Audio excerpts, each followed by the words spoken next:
Black Magic Woman, mujer de magia negra. Estamos platicando hoy, conversando, abriendo y se está poniendo intensa la conversación. ¿En qué momento las brujas dejaron de ser mujeres respetadas que amaban la naturaleza y que eran, qué sé yo, curanderas, sabias, conectadas con ellas mismas, con su esencia, con su intuición? ¿Y en qué momento las empiezan a perseguir y nos les ponen una escoba y un gorro negro y nos dicen que son, que tienen conexión con el diablo y las empiezan a torturar como cualquier hereje, ¿no? Cualquiera que se resistía al dogma de fe? Estamos con Arno Burkholder, doctor en historia, y Adriana González del Valle, muy rebelde, autora del libro La Digna Rabia. Cuenta la historia de una mujer que es acusada justamente de brujería, herejía, etcétera, etcétera. Que debe ser imagínate haber vivido en esos tiempos. Y bueno, aquí daríamos un montón de herejes, o sea, porque en ese tiempo hereje era cualquiera que cuestionaba. El orden. El orden. Decía, a ver, espérame. El statu quo. ¿Cómo? ¿Por qué? O esto no me hace lógica. Entonces, si no creías fe y cree en lo que te decimos, o viene el castigo. Así era la cosa, ¿no? O había que aprender a vivir con eso, porque también tenías a muchos herejes que podían leer libros secretos, que podían aprender idiomas y que tenían que aprender a convivir con una iglesia en la que si destacabas demasiado, sí ibas a acabar en la hoguera. Y entonces hacías como que eras borreguito. Sí, para por sobrevivir. supuesto. Pero la historia de perseguirla a la mujer, eso ha pasado en todas las religiones en la historia. O sea, el machismo, el miedo al poder femenino siempre ha existido. Esos son miles de años, no solamente en el catolicismo, sino pues, Bueno, mira, Medio Oriente, la mujer sigue cubierta, sigue muy censurada, sigue muy limitada. O sea, estamos en pleno 2025, ¿no? Y seguimos a cosas muy duras. Entonces, la monja aquí en tu historia asemeja un arquetipo, rabia. Como bien dices, un arquetipo que está presente en todas las religiones, para poderlo nombrar como la monja y entendamos que hablamos de esta mujer secuestrada psicológicamente por creencias que le sirven al orden de un statu quo patriarcal, porque a la madre superiora le sirve al orden del obispo, o sea, entonces es todo el servicio abajo de las estructuras, lo mismo que el gobierno, pues que es que desde en la casa. Desde que la mujer fue creada para ayudar al hombre, pues desde ahí ya empezamos con el creada sesgo. Para ayudar. Creada para ayudar al hombre desde su costilla. Imagínese usted. También habría que aclarar, no nada más es cuestión de la Iglesia Católica. No, de hecho, no. Las grandes persecuciones de brujas ocurren con los protestantes. Sí. Suecia, Alemania y, bueno, la famosísima de Salem en Estados Unidos. De hecho, los protestantes persiguen más a las brujas que los católicos. Totalmente. Entonces, eso también hay que señalarlo. Ajá. Porque el protestantismo como que son más liberales en el tema sexual, pero son más conservadores en el tema de adhiérete a la Biblia, ¿no? Que al final del día el protestantismo de Lutero y Calvino y todo era, oye, la iglesia está diciendo un montón de cosas que no están en la Biblia, nosotros nos vamos a apegar a la Biblia. Y aquí en la Biblia dice que bla, bla, bla, y entonces ahí lo que no está en la Biblia, entonces son más estrictos. Y todavía peor, tienes de un lado una iglesia católica, una estructura, del otro lado tienes un montón de iglesias protestantes esparcidas, por ejemplo, en las 13 colonias que luego fueron Estados Unidos, donde el carácter de dogmatismo es muy distinto. Vas a tener lugares donde hay una gran apertura y vas a tener otros lugares que van a estar tremendamente cerrados. Sí. Massachusetts es uno de los sus puritanos. ejemplos. Totalmente. Los puritanos que se van más al norte y acaban desapareciendo justamente porque era imposible llevar esa religión, y los que sobreviven son los del sur, que son más flexibles. Era un cristianismo más asimilable, más fácil de llevar, ¿no? Así es. Y son los que sobreviven, y los demás, pues, desaparecen los puritanos, ¿no? Pues lo que pasa es que es una imposición religiosa tremenda, que por ejemplo en el caso de Salem se junta con histeria religiosa, con problemas dentro del mismo pueblo, que al final lleva a esta locura de todo mundo está embrujado y tenemos que quemar a todas las brujas. Sí, aquí están dentro de los juicios de brujas.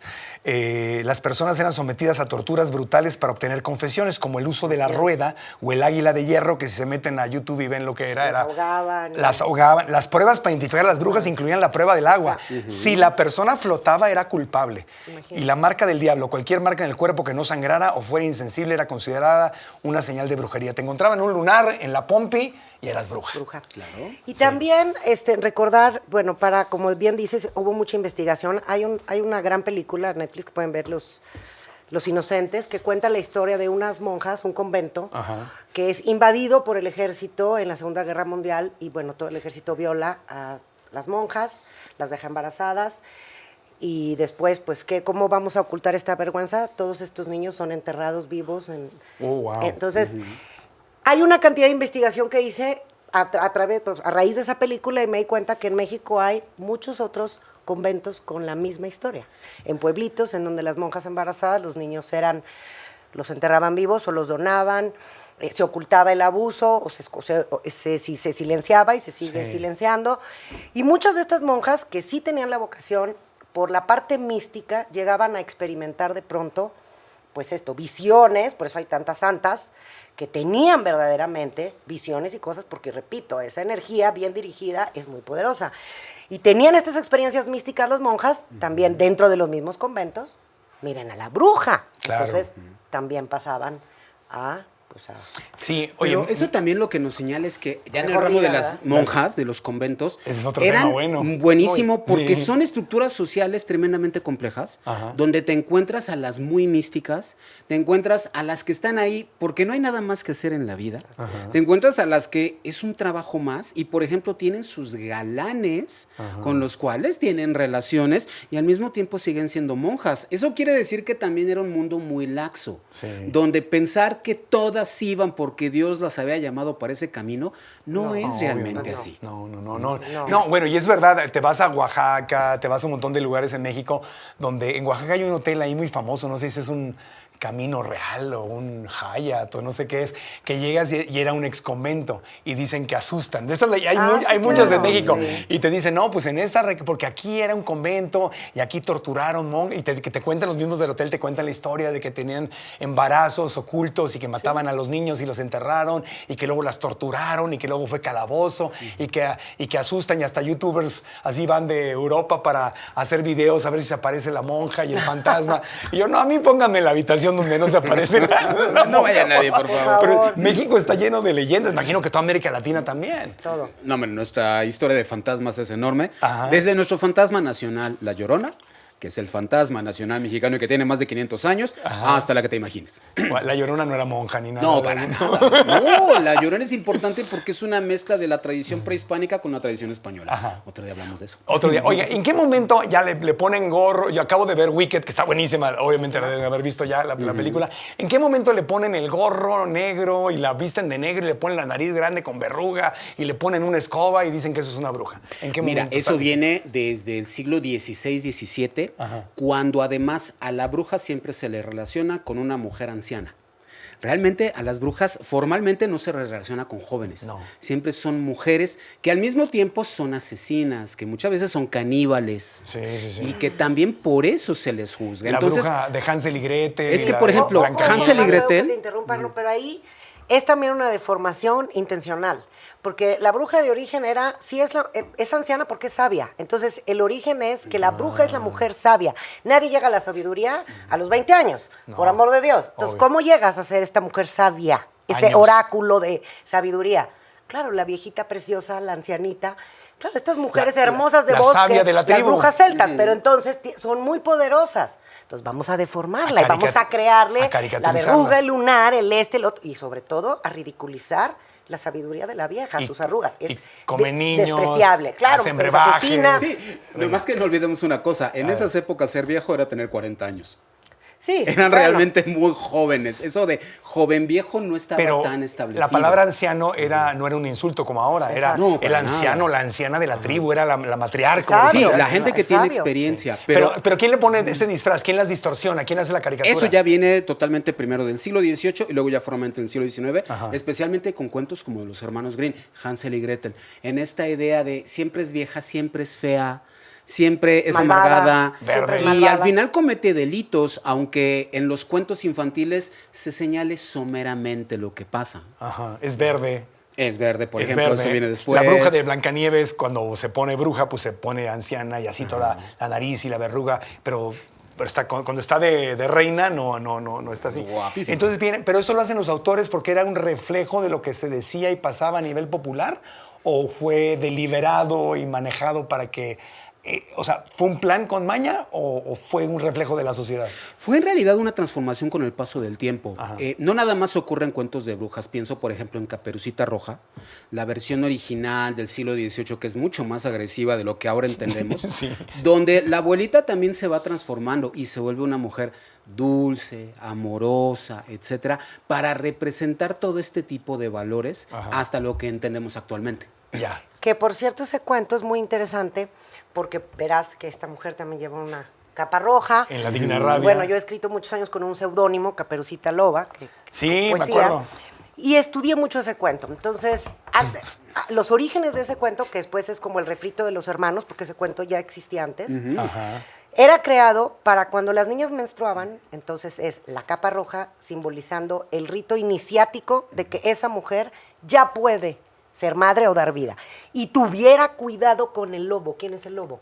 El hombre. ¿Quién es el lobo? El hombre que la puede, se la va a comer y la va a embarazar. Entonces, para sembrar en las niñas esta precaución y de alguna manera en la psique preparar como un modo de rito iniciático, la capa roja simboliza la iniciación de la vida sexual de una mujer. Ya, y el lobo es el hombre con el lobo. Que te puede... Ajá. Y después, bueno, ya viene toda esta historia, como decimos, que se vuelve una salvajada, ¿no? Que el lobo pues ya casi descuartiza a la abuelita y sí, no, ya una cosa espantosa. Pero también no olvidemos que los cuentos infantiles también tienen su carga moral.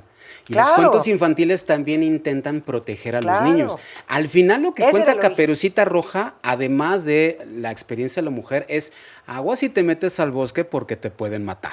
Claro. Porque te puedes encontrar un lobo salvaje o un montón, o te puedes encontrar un asesino. Entonces, por eso no te metas al bosque como le pasó a Caperucita Roja. También para eso sirven los cuentos. Sí, pero muchos de los cuentos infantiles están basados en cuentos nada infantiles. Claro. Cosas oscuras y horribles. Oye, a ver, hablando del libro La Digna Rabia, ya está a la venta, me imagino, en todas las librerías. Ya lo pueden encontrar en Amazon, que hoy por hoy creo que es la mejor forma de llegar a tu casa. Si lo quieres leer en pasta blanda, impreso, si lo quieres leer en ebook. Se presenta el 6 de febrero en el Centro Cultural Helénico. Qué bien. Vamos a tener invitadísimos. Otra escuela de historia importante en México. Con Pepe Gordon, Andrés Kaiser y Ana Silvia Serrano, maestra de terapeuta del trabajo de obsidiana, de sanación con obsidiana. Y este libro también, además de que irte contando la historia, te sumerge y te da una probadita de lo que es el tarot arquetípicamente, cómo se trabaja con el tarot, más antiguo que es el de Marsella, y los orígenes del tarot como herramienta de apertura de la conciencia. De ahí están sembradas muchas imágenes y arquetipos a través del tarot que después la religión se apropia y se adueña de ellas. ¿Y por qué se llama La Digna Rabia? ¿Por qué La Digna Rabia? Bueno, mencionó a Jesús, ¿no? Cuando corre a los mercaderes a patadas, decíamos, bueno, no era violento. No, Jesús no era un asesino, no era violento, pero sentía sus emociones profundamente. Todas las emociones son sagradas y tienen un propósito, incluyendo la rabia. Una cultura que está diseñada a censurar las emociones, porque no te enojes, sé bien buena, sé bien linda, cállate. Es una cultura que domestica, ¿sí? Que entrena para que seas un oprimido, un esclavo. Entonces, cuando sientes la rabia, entre muchas otras emociones, que lo que realmente esconde la rabia es una tristeza muy profunda, la rabia está ahí para decirte que algo tiene que ser transformado, y frustración que algo también tiene que ser cambiado, que algo tiene que ser liberado, que definitivamente no puedes ir así. Por eso Jesús patea. Pues claro, o sea, patea las tiendas, ¿no? De los mercados, dice, largo de aquí. ¿Qué hacen en la están casa de mi padre? Claro. Entonces, estamos hablando de un ser humano, el primero que además de ser capaz de darnos toda una cultura y una enseñanza de amor, también nos enseñó que la autenticidad es primero. Y venimos a ser seres humanos completos, auténticos, no buenos, no lindos.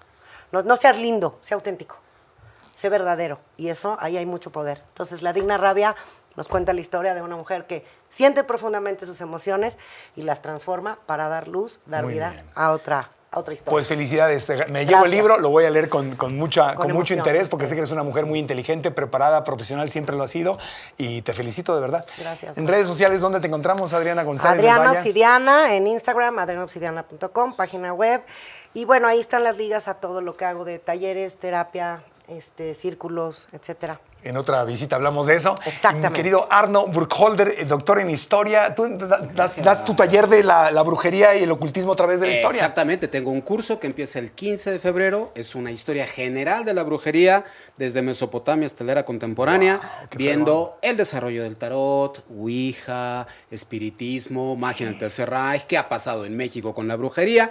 Y es un curso que empieza... Con Hitler también. Sí, también, por supuesto. Y es un curso que empieza en línea, que empieza el 15 de febrero. ¿Y a qué hora es? ¿Es en vivo? ¿Es grabado? O... Es en vivo con la posibilidad de verlo después grabado, Ajá. según el tiempo que tenga cada quien. Ajá. Es vía Zoom y para mayores datos búsquenme en clionautica@gmail.com o en mis redes sociales @clionautica en Instagram.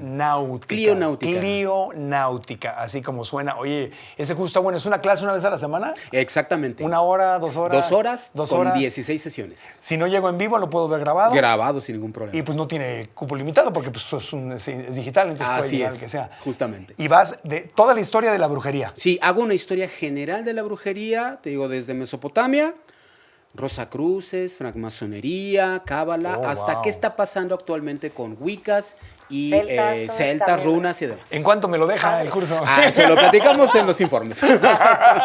Oye, está buenísimo.